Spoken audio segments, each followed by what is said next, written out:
तो भैया ऐसा है कि एनिमल के जो है अब 15वें दिन के जो कलेक्शन के आंकड़े हैं उनकी बात करने का समय आ गया है।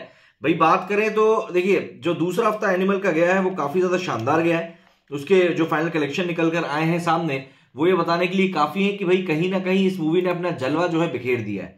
एनिमल का कलेक्शन बहुत तगड़ा चल रहा था, 780 करोड़ इसका कलेक्शन वर्ल्ड वाइड हो चुका था। और कहीं ना कहीं देखिए ये बात तो है कि इसकी रफ्तार जो है धीमी पड़ी है, बट हाँ ये भी हम कहेंगे कि रफ्तार धीमी जरूर पड़ी है पर खत्म नहीं हुई।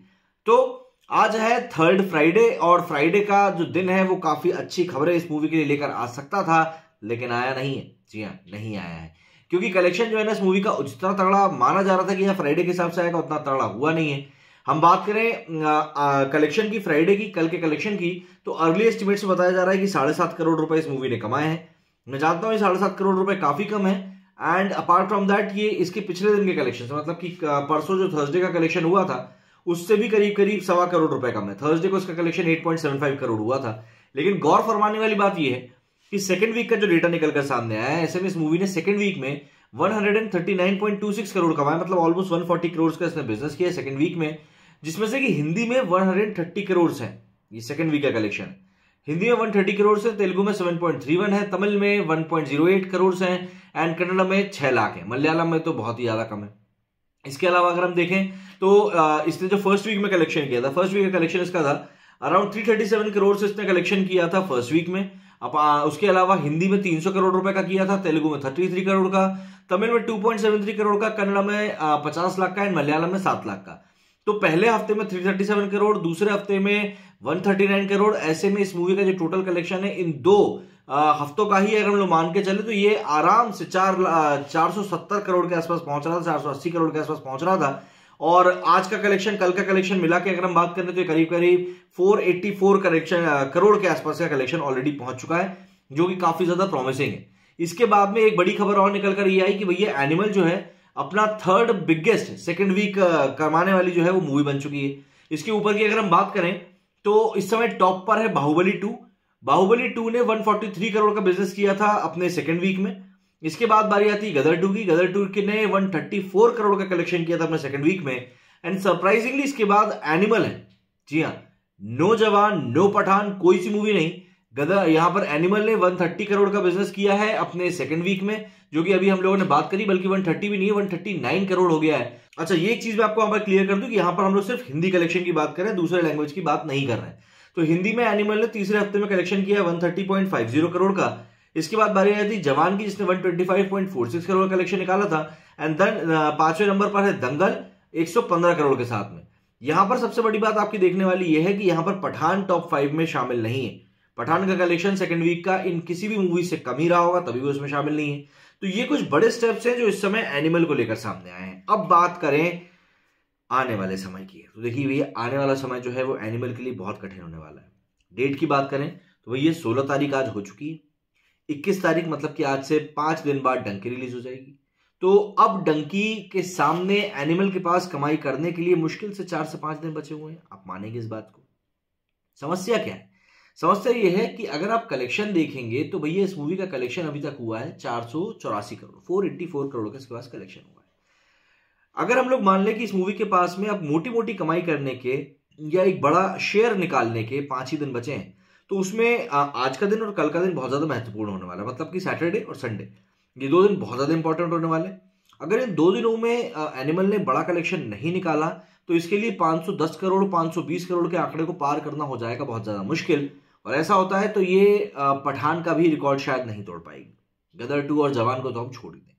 देखिए, सुन के मैं जानता हूं कई लोगों को बुरा लगेगा कि यार एनिमल को लेकर आप नेगेटिव बात करो, लेकिन मैं नेगेटिव बात नहीं कर रहा हूं। जो रियलिटी है, जो सामने दिख रहा है, जो समय की चाल नजर आ रही है, मैं सिर्फ उसी की बात कर रहा हूं। और हाँ, ये बात सही है कि अब एनिमल की रफ्तार धीमी पड़ने लगी है।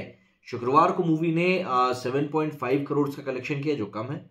मैं मानूंगा कि आज का कलेक्शन में जंप आए और मैं ये चाहूंगा कि ये मूवी डबल डिजिट में कमाए एटलीस्ट सैटरडे और संडे को, जिससे कि 500 करोड़ का आंकड़ा इसका संडे के बाद तक क्लियर हो जाए।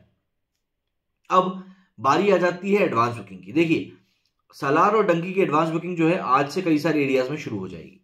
अब ऐसे में होता क्या है, जब किसी दूसरी नई मूवी आने वाली मूवी की एडवांस बुकिंग शुरू हो जाती है, वो भी जब इतने बड़े स्केल की मूवी हो, तब पब्लिक का ध्यान बंटता है।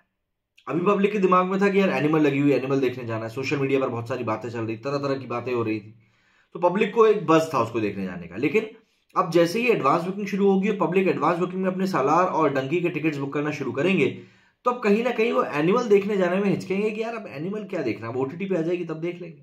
ये एक चीज होती है। दूसरी चीज, एनिमल को जो नंबर ऑफ शोज हैं वो बहुत ड्रास्टिक नंबर के साथ में कम होने वाले। देखिए, सालार और डंकी के बीच में इस समय बहुत बड़ी खींचतान चल रही है नंबर ऑफ शोज को लेकर। नॉर्थ में किसको अच्छे शोज मिलेंगे, इस बात को लेकर मेन फोकस किया जा रहा है।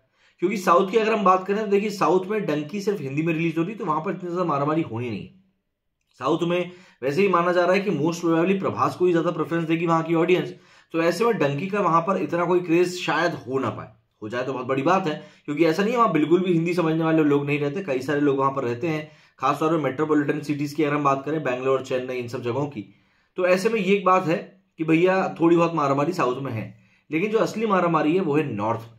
दरअसल नॉर्थ में शाहरुख खान की अच्छी खासी बोलबाली है, लेकिन अगर हम बात करें तो प्रभास की, तो देखिए प्रभास का भी अच्छा खासा स्टारडम इस समय पैन इंडिया लेवल पर बन चुका है, और क्योंकि सालार हिंदी में भी रिलीज हो रही है, इसीलिए माना जा रहा है कि भैया नॉर्थ इंडिया में अच्छी खासी मारामारी देखने के लिए मिलेगी।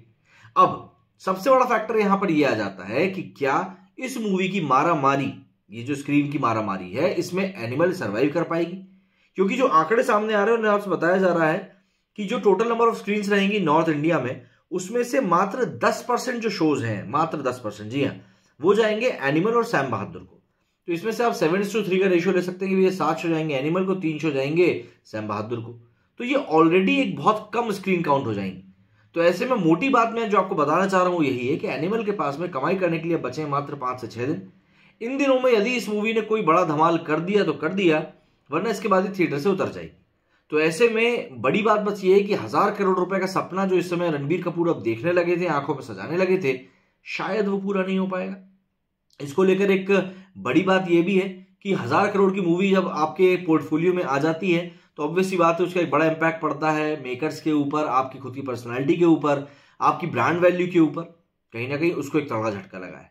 लेकिन हाँ, हमको इस बात से मुंह नहीं मोड़ना चाहिए कि यार एनिमल ने उसके बावजूद भी अपनी ओन कैपेसिटी में बहुत अच्छा अर्न किया, वर्ड ऑफ माउथ भी अच्छा निकाला, 1000 गुना इसका क्रिटिसिज्म हुआ, उसके बावजूद भी ये मूवी रुकी नहीं है ना? कहाँ रुकी है मूवी, आप बताइए। इसको जो करना है तो वो कर ही रही।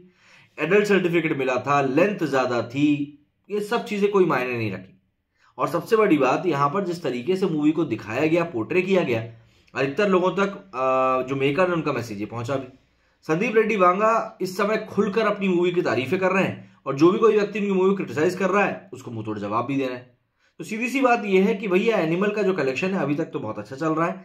देखना होगा कि अगले 3 से 4 दिनों में ये कैसा कलेक्शन निकालती है, क्योंकि उसके बाद में तो फिर भैया देखिए क्लैश जो है बॉक्स ऑफिस के ऊपर बढ़ ही जाना है। क्या कहना है आप लोगों का इस बारे में, कमेंट करके जरूर बताएं। मेरे स्टूडियो फिलहाल इतना ही। जय हिंद, जय भारत।